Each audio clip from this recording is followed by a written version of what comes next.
Ui.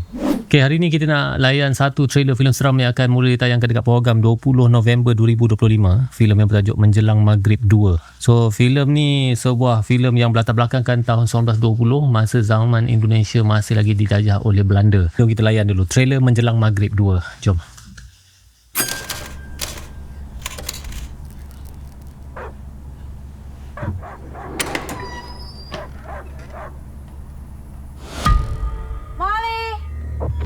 Kedatanganmu ke sini malah membawa saya pada dunia yang belum pernah saya bayangkan.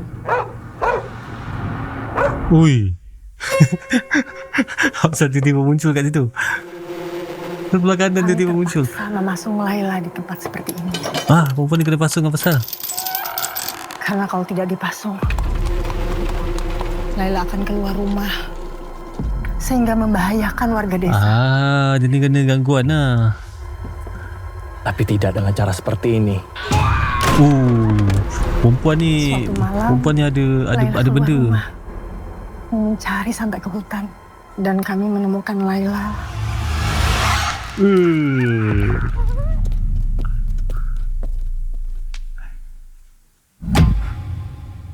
Alamak. Dia kalau jalan kat hutan pakai baju putih macam ni.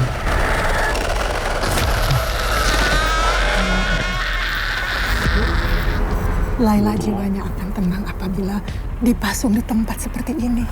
Okey, doktor ni aku rasa doktor moden datang untuk dan akan mengembalikan jiwa bagi rawatan moden lah. Yang dikuasai oleh setan. Apalah weh.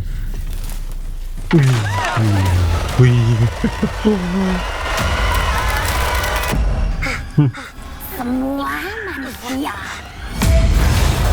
masuk neraka. Menjelang Maghrib 2, Wanita yang Dirantai, 20 November 2025. Filem ni aku baca sinopsis dia berlatar belakangkan tahun 1920 masa zaman Indonesia masih dijajah oleh Belanda. So background dia tu zaman 1920 lah. Tengok pakaian perempuan tadi zaman-zaman Belanda dulu. Tapi yang menariknya, perempuan tadi tu dipasung ataupun dirantai disebabkan dia akan mengganggu orang kampung. Menarik dia punya premis. So kita tunggu 20 November 2025 filem Menjelang Maghrib 2 yang akan mula ditayangkan dekat program nanti. So aku nak tanya korang, adakah korang akan pergi tonton filem Menjelang Maghrib 2? Cuba komen kat bawah. Nyaman.